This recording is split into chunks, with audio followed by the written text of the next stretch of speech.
All right, let's dive back into the Inferno. Canto 12 starts with, the place that we had reached for our descent along the bank was alpine.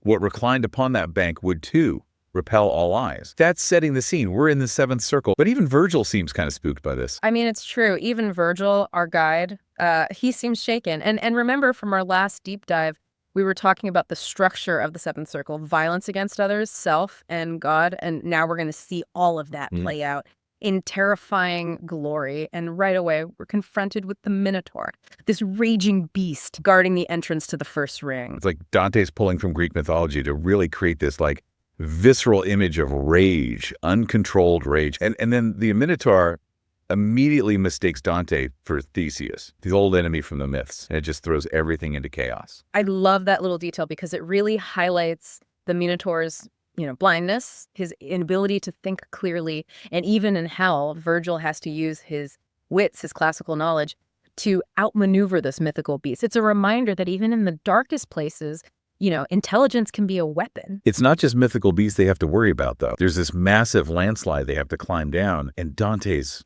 super curious about what caused it. Well, get this. The landslide was actually caused by the earthquake. That shook hell when Christ descended into limbo to free the virtuous pagans. Talk about a ripple effect. So even in hell, Dante's world is being shaped by these forces beyond its control. If we remember, Virgil was not one of the souls freed from limbo.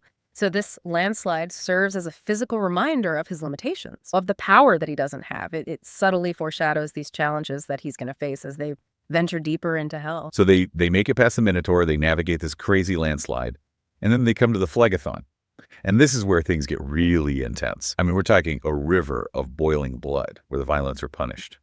The imagery here is just incredible. Dante's really hammering home this idea of contrapasso, the punishment fitting the crime. Those who spilled blood in life are now condemned to stew in it for eternity, and the deeper they're submerged, the more blood they spilled. It's such a visceral way of depicting the different degrees of sin. And to make sure no one escapes this gruesome fate, we have centaurs patrolling the riverbank, firing arrows at anyone who tries to climb out. Almost like they're hunting, which makes sense given the centaur's mythological connection to hunting wildness. But remember, centaurs were also known for their wisdom. Chiron, the tutor of Achilles, was a centaur. So there's this fascinating duality at play here, They represent both our bestial instincts and our capacity for reason. So who are these violent sinners getting boiled in the Phlegathon? Well, we see a whole range of them. There are tyrants who abuse their power, like Alexander the Great, Attila the Hun, and some figures from Dante's own time who would have been instantly recognizable to his readers. Wait, Alexander the Great. I have thought of him as a hero. Well, that's what's so fascinating about Dante's Inferno. He forces us to re-examine these historical figures, to see the full scope of their actions, not just the glorified versions we might learn in school. Alexander the Great might have been a brilliant military strategist, but he was also responsible for countless deaths, and Dante's not letting him off the hook. So even our heroes have a dark side that Dante's bringing to light. It makes you think about how history is written, who gets to tell the story, and whose voices get silenced. Absolutely. And Dante's not afraid to name names, to point fingers at those who abuse their power, no matter how famous, how revered they might be. And it's not just the big-name tyrants. We see people who committed acts of war and bloodshed, even highway robbers. It's like Dante's creating this tapestry of violence, showing us all the different ways it manifests in the world. And remember that key term we talked about earlier, cupidigia, that insatiable greed? Mm-hmm.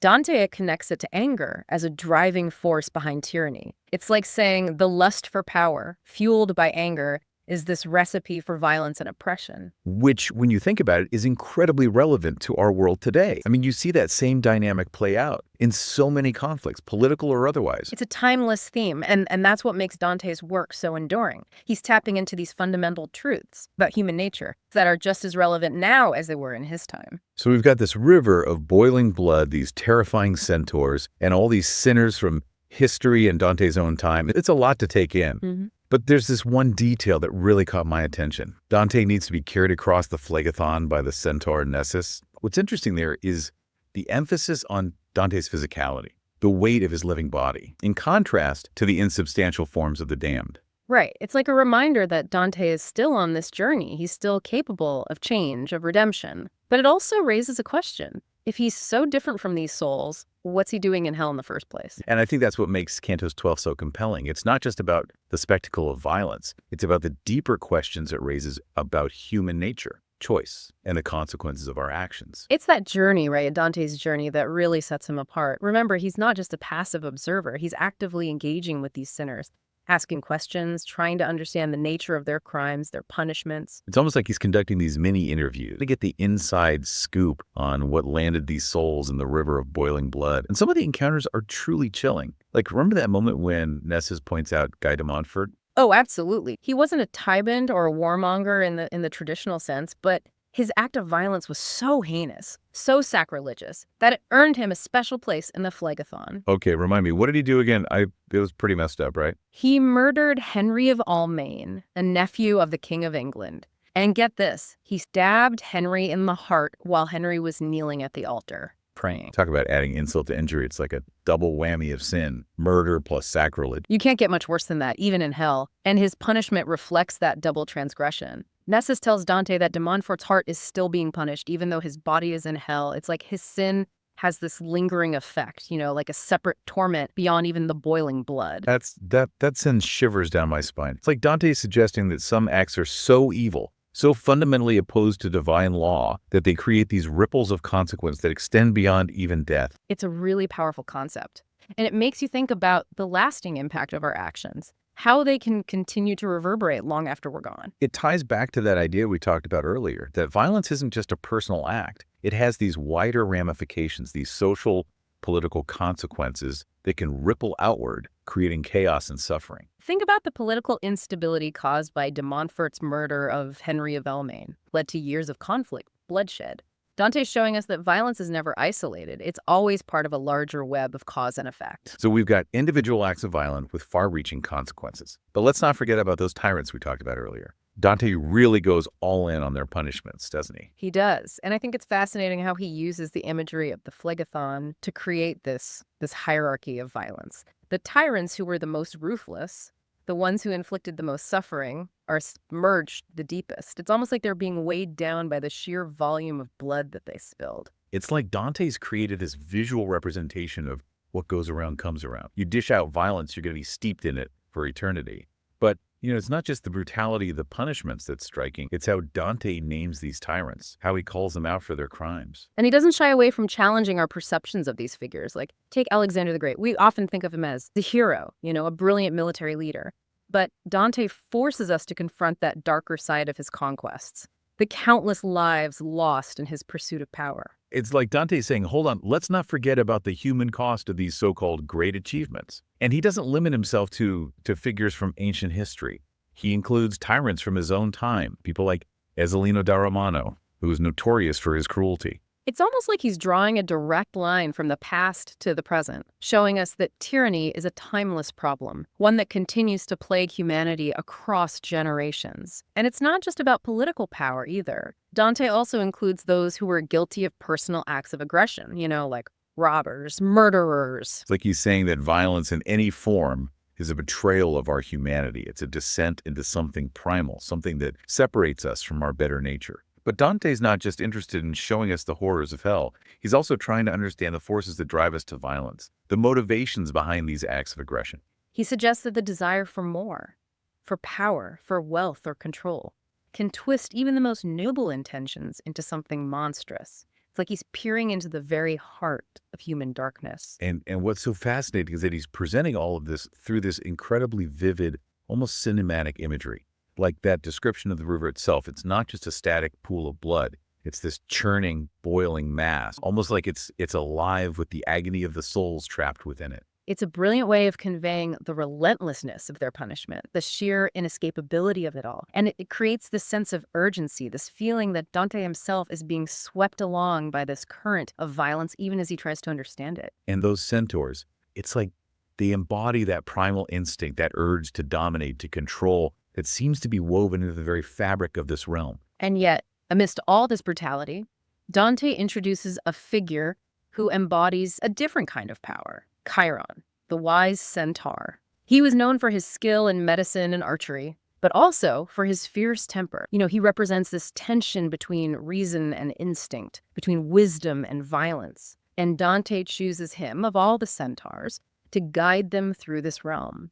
It's like he's saying that even in the midst of chaos, there's still a need for guidance, for someone who understands both the bestial and the human sides of our nature. So Chiron's like the Virgil of the violent. It's an interesting parallel. He's certainly a figure who commands respect, both from the other centaurs and from Dante himself. And it's through Chiron's eyes that Dante gets this panoramic view of the seventh circle, this sweeping overview of the different types of violence and the souls who are punished there. He's essentially giving Dante this crash course in the history of violence, showing him the scope, the scale of this timeless human problem. And I think that's one of the most powerful messages of Canto 12. Violence is not limited to a particular time, place, or social class. It's a human problem, one that we all have a responsibility to confront. And as Dante continues his journey through the seventh circle, it's clear that he's not just observing this violence from a distance. He's being forced to confront it head on, to grapple with its complexities and its consequences. It's a truly harrowing experience, but it's also one that's deeply transformative.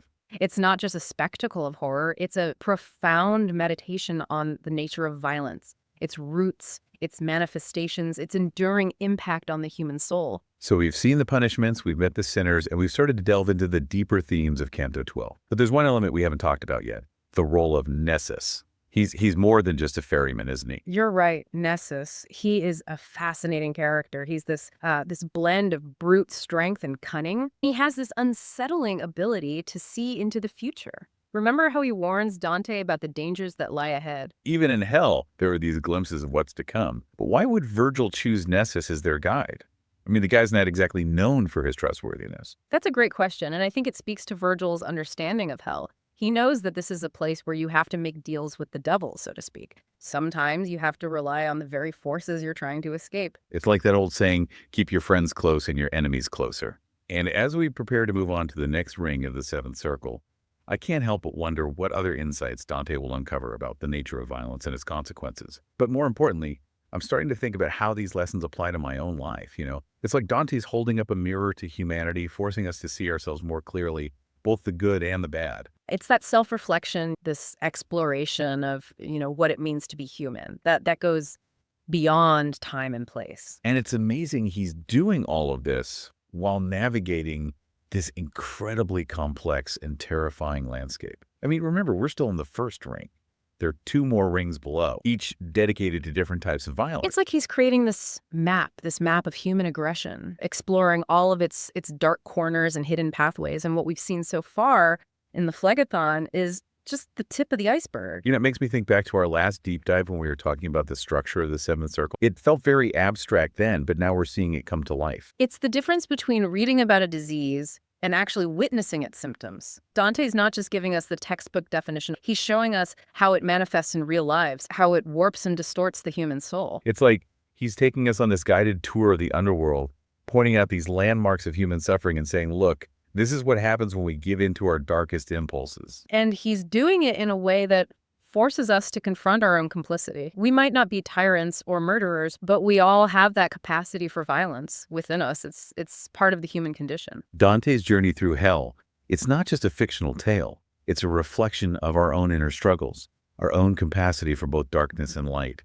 And I think that's what makes Canto 12 so enduringly relevant. It forces us to ask ourselves some tough questions about the nature of violence, the consequences of our choices, and the possibility of redemption.